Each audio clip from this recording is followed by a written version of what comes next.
भी हिमाचल का बड़ा चेहरा है और अगर हम देखें तो आपकी भी लोकप्रियता है। क्या हम भविष्य में आपको भी किसी बड़े रोल में, खासतौर पर प्रदेश के अंदर, देश में तो आप बड़े रोल में हैं ही, एक बड़ी जिम्मेदारी है ही, लेकिन प्रदेश में बड़े रोल में देख सकते हैं? इस सवाल को थोड़ा मैं मोड़ता हूं। आप क्रिकेटर भी, आप क्रिकेट एडमिनिस्ट्रेशन में भी रहे हो, क्रिकेटर भी रहे हैं, आपने मतलब नेशनल लेवल्स तक खेला हुआ है, तो इसलिए मैं पूछ रहा हूं कि हर प्लेयर का एक सपना होता है कि मैं भी टीम का कप्तान बनूं।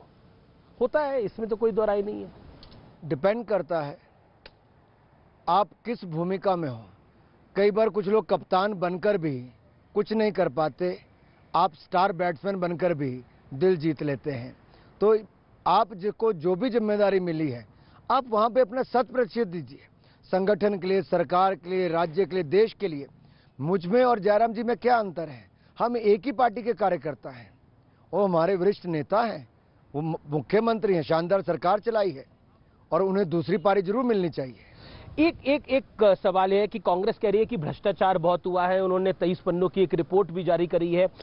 आप हमेशा आरोप लगाते थे कांग्रेस भ्रष्टाचार कर रही है, कांग्रेस भ्रष्टाचारी है, लेकिन इस प्रदेश में कांग्रेस आरोप लगा रही है कि बीजेपी भ्रष्टाचार कर रही है। उनकी चार्जशीट पर जितना हंसा जाए उतना कम है जी। 5 साल तो कांग्रेस के मुंह से कुछ नहीं निकला। चुनाव घोषणा होने के बाद, ये चुनाव से 2 दिन पहले वो करते हैं, एक में भी सत्यता नहीं है, एक भी आरोप सिद्ध करने वाले नहीं है।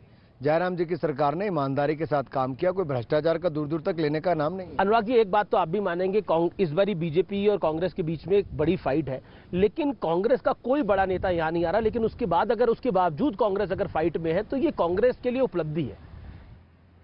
हो सकता है उनके बड़े नेता ना आ रहे हो, इसलिए उनका भला हो रहा थोड़ा बहुत, जो आप कह रहे हैं। क्योंकि राहुल जी जो यात्रा लेके चले हैं, वो टुकड़े टुकड़े गैंग को साथ में लेके चले हैं, लेकिन वो तो भारत जोड़ने की बात कर रहे हैं। अरे भाई साहब, जो भारत तोड़ने की बात करते हैं उनको साथ में लेके चले हैं। 3.5 जो नारा लगाते थे भारत के टुकड़े हो 1000, इंशाल्लाह इंशाल्लाह, जो पोस्टर चिपकाते थे a country without a post office, एक ऐसा देश जिसका नामो निशान ना हो, ऐसे लोग उस यात्रा में शामिल हैं। वो भारत जोड़ने की नहीं, तोड़ने वाले की बात। क्या आपको लगता है कि उसमें राहुल गांधी की इमेज बहुत इंप्रूव हुई है, एक परसेप्शन जो है वो इंप्रूव हुई है, ये ग्राउंड लेवल के लीडर हो गए? आपने भी एक यात्रा करी थी, तिरंगा यात्रा, अगर आपको याद होगी, हमने तब कवर करी थी, लेकिन अब राहुल गांधी भारत जोड़ो यात्रा कर रहे हैं, तो इसमें फर्क क्या है? फर्क ये है कि हमने तिरंगा यात्रा क्यों की थी। हमने की थी कलकत्ता से कश्मीर तक लाल चौक पे तिरंगा झंडा फहराने के लिए, armed forces special protection act में बदलाव ना हो, पथराव की घटनाएं रुके, अनुच्छेद 370-35 को समाप्त किया जाए और कश्मीर को जो स्वायत्ता देने की बात कांग्रेस उस समय करती थी वो ना किया जाए। हम सब में सफल हुए। मोदी सरकार आई, 370-35 से तो हो सकता है वो भी अब सफल हो जाए आने वाले दिनों के अंदर। अरे जो टुकड़े टुकड़े गैंग को लेकर चल रहे हैं वो क्या करेंगे? उस यात्रा में प्रियंका जी तो जुड़ी नहीं, और क्या जोड़ने जा रहे हैं? एक इंपॉर्टेंट बात जो कि गुजरात चुनावों को लेकर है, हर बार मुकाबला बीजेपी और कांग्रेस में होता था, इस बार केजरीवाल भी वहां टाल ठोक रहे हैं और केजरीवाल कह रहे हैं कि वो तो आईबी की रिपोर्ट बता रहे हैं कि देखिए मेरी 80-90 सीटें आने वाली है, बीजेपी हिली पड़ी है। इस देश में सबसे, ये केजरीवाल फिनोमेना पे आप क्या कहना चाहते हैं? फर्जी और झूठ बोलने वाले का अगर किसी को खिताब मिलेगा तो अरविंद केजरीवाल जी को। वो कहते हैं कि मेरे बारे में झूठ, केजरीवाल के बारे में झूठ फैलाया जा रहा है, सत्येंद्र जैन के बारे में झूठ फैलाया जा रहा है, मनीष सिसोदिया भगत सिंह है, केजरीवाल जी को खुद में कृष्ण नजर आ रहे हैं। भगत सिंह जी को बदनाम करने का अधिकार केजरीवाल जी को किसी ने नहीं दिया। एक वो नौजवान जिसने देश के लिए अपना बलिदान दे दिया आजादी दिलाने के लिए, उसका एक भ्रष्ट नेता के साथ तुलना करते हैं जी, जो शिक्षा मंत्री बन के शराब घोटाला करते हैं, मुख्य आरोपी हैं। और अरविंद केजरीवाल जी एक जेल में बंद व्यक्ति से घूस खाने की बात, ये ऐसे गंभीर आरोप लगे हैं। चिट्ठी आई है सुकेश चंद्रशेखर की, क्या नैतिकता है इनके पास अपने पद पर बने रहने के लिए? अन्ना हजारे जी से मैं पूछना चाहता हूं जी।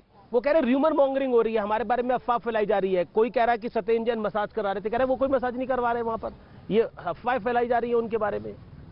इनके बारे में अफवाह? तो पंजाब के स्वास्थ्य मंत्री का इस्तीफा क्यों हुआ? दिल्ली के स्वास्थ्य मंत्री जेल में क्यों हैं? अच्छा, ये जो अब, क्योंकि राहुल गांधी के लिए एक महाराष्ट्र कांग्रेस के प्रेसिडेंट ने बोला कि जैसे भगवान राम ने, श्री राम ने यात्रा करी थी, वैसे राहुल गांधी यात्रा कर रहे हैं। केजरीवाल कह रहे हैं कि मैं तो जन्माष्टमी के दिन पैदा हुआ, मेरी दादी मुझे कृष्णा ही बुलाती थी। तो क्या करिएगा अब ऐसे में? अरविंद केजरीवाल जी ने जितनी बार किसी पर आरोप लगाए तो कोर्ट में जाके माफी मांगी। बहुत सारी बातें की, फिर यू टर्न लेने का काम किया। उस व्यक्ति का जिसका काम ही झूठ बोलना, उस पर मैं क्या टिप्पणी करूंगा जी। तो लक्ष्मी गणेश की तस्वीर चाहते हैं इंडियन करेंसी पे? क्योंकि वो कभी राम मंदिर के पक्ष में थे नहीं। अरविंद केजरीवाल जी तो विरोध में बात करते थे। मौलवियों को 18,000 रुपया देते हैं, लेकिन पुजारी को, ग्रंथी को, पादरी को कुछ नहीं देते हैं जी। क्यों अरविंद केजरीवाल जी? मौलवियों से इतना प्यार क्यों, बाकियों से क्यों नहीं?